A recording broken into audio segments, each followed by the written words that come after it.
Hello, I'm Richard Ridge for BroadwayWorld. One of the most beloved musicals of all time, Annie, is returning this holiday season for a limited engagement from December 15th through the 27th at Brooklyn's newly restored King's Theater.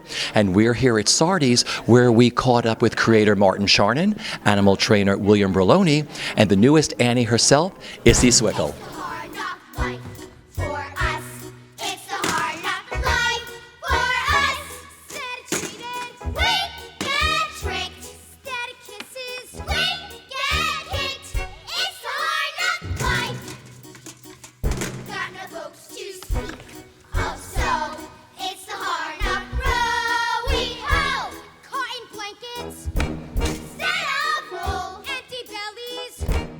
So here we are. You are the latest Annie. How cool is that? That's really cool. I love that the role is in my possession. I really like the feeling of being Annie, so it's pretty cool. Wait, take me back to the audition process. Okay. Like being seen by Martin Charnin, it was, but what was it like? Well, we first walked in, and I didn't even know he was the director. I just saw a guy in a red jacket, and I was like, maybe he's like the producer or something. I'm not sure. So we just walked in. There was like probably 100 girls in the room with me. Just in that room, there was a lot of girls, like 500 who auditioned. So, I mean, it was a Saturday. I was kind of a little tired, but excited and nervous.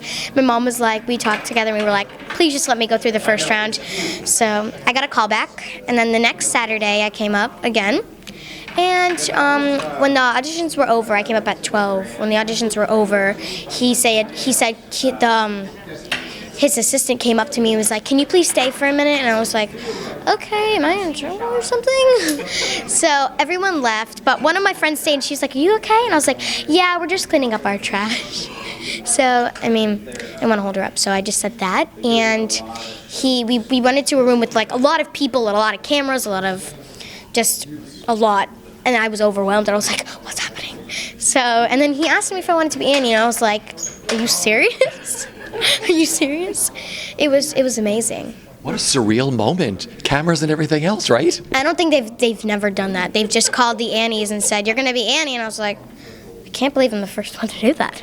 It was really cool. So were you brought up on the movie? What was your history with like watching Annie? Well, my first song that I've ever sung with like a teacher was Maybe. And my first musical that I've ever done was Annie, and I played Molly. So it's like a classic, so I think everyone likes to do it, and it was amazing. I really loved it. It was fun. So what's it like playing her? This is such an iconic musical, beloved by so many people around the world. It is. I think I don't have any words. It's just amazing. I mean, I think that's all you can describe it about. I mean, Do you remember your first performance on stage as Annie? I mean, I do. I can never forget it. It was crazy. Before everyone went on, and the director pulled us aside, and he was like, so you guys ready? Just get warmed up. Make sure you're ready. Practice. And it was really fun. I mean, I was really nervous, but I knew I was going to do good. So when it was bow time, I was like, I did it. I went through without messing up. But, yeah. Do you have a favorite moment in the show, or does it change? I don't have a favorite moment. The whole show is my favorite moment. I enjoy every single moment of it, and I have to now because the tour ends in a couple of weeks for me, not for the rest of the cast, but for me. So it's sad, but it's going to be a new chapter of my life. So. Well, what a way to spend like the holiday season at the beautifully restored King's Theater in Brooklyn. Yeah, I heard it's a new theater, and I heard it's really nice. So, and I heard we're the first musical there, so that's really something to be proud about. Yeah. So it's going to be really fun, and I'm going to enjoy it. So. And working with the cast must be so exciting, right? I have a lot of, I'm just going to call them my sisters and mentors. So the adults are my mentors because they've been so sweet to me. They've guided me if I ever asked them if this is unprofessional or if this is professional. They've always been there to help me and guide me, and I really love that. And the girls who play July, Kate, Pepper, Tessie, Molly, and Duffy, they're all my sisters. I've never had a sister, so it's pretty cool to have 6 sisters with you. I mean, Annie flies in the face of cynicism. It sticks its nose in and says, it's awful today, maybe, but. And that but is really an important but. And that but says, it'll get better. And that's what the anthematic song of the first act is all about. You know, you talked about maintaining the show. There are always beautiful productions you put together. What is it like for you to go back and direct it?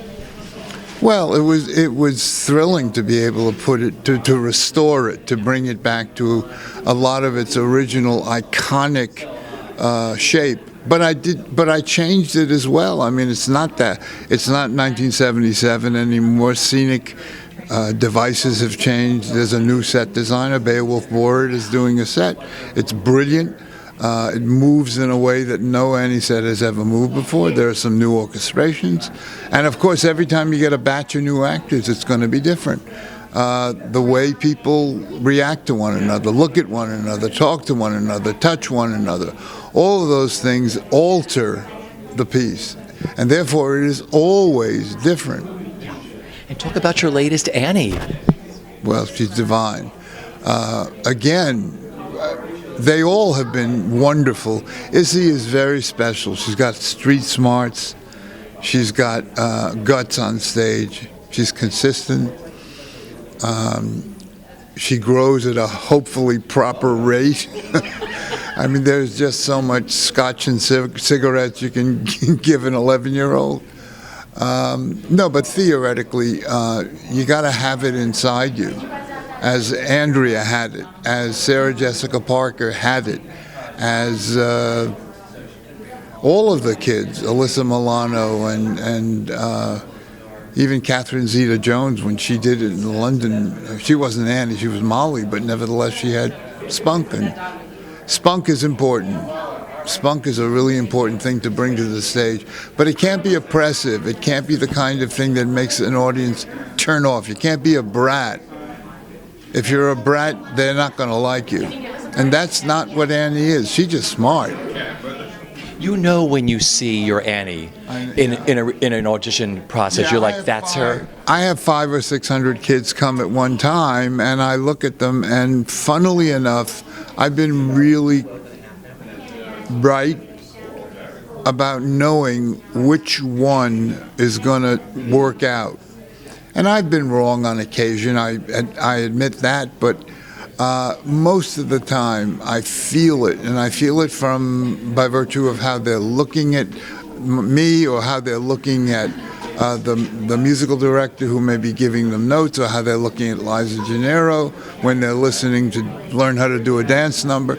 So there are signposts along the way, and if you pay attention to them, you'll find that kid. Yeah.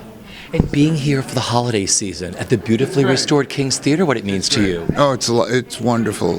You know, I've said it a couple of times already. Brooklyn is the new New York, so it's kind of terrific, and the theater is unbelievable. It's a magnificent restoration. I think it's good that a restored Annie is coming to a restored theater.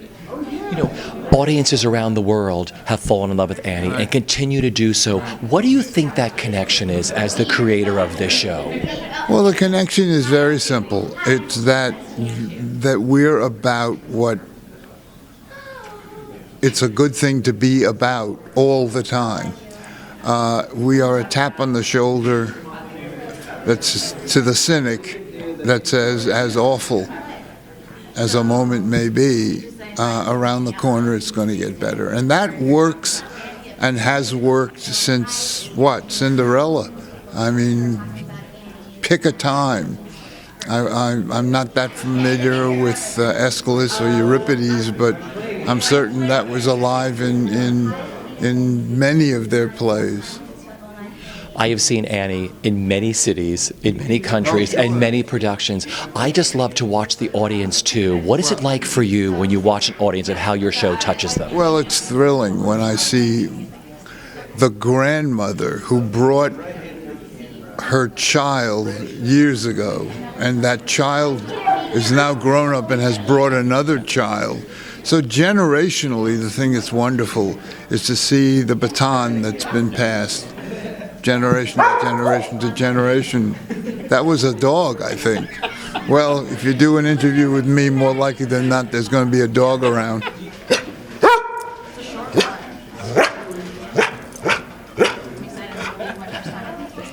You're a busy man this week. Yes, I mean, we just had The Wiz live last night, and now Annie's coming back to town, and it's just it's sort of interesting that I had this big television event, and it all started with this little beige dog.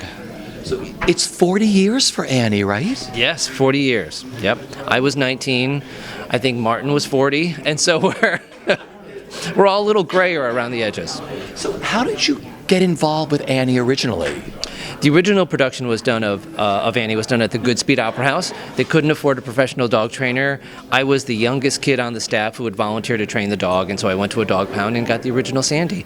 And then when the show moved to Broadway, Martin was in love with the original Sandy. He said, "I want Bill and the dog to come with me." So that's how it all started. So how many Sandys over the years have you trained for the show? Currently, we're up to 24 Sandys. The 23 and 24 are currently out on tour now. And today we have Mikey, who is number 22. He's in semi-retirement, but he still comes out and supports the show. I love it. So he's done a lot of performances, right? Yes, he started with the 25th anniversary revival to the 30th anniversary revival, and then he retired about 2 years after that. So he's probably done 3,000 or 4,000 productions of this iconic play.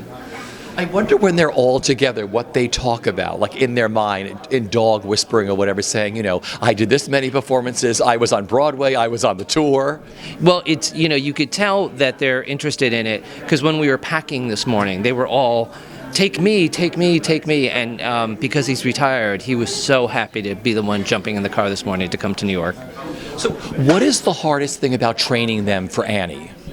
The hardest thing about training them for Annie is that you have to get a dog who is so good, because you're dealing with a lot of children, not just on stage, but when you go outside the stage door.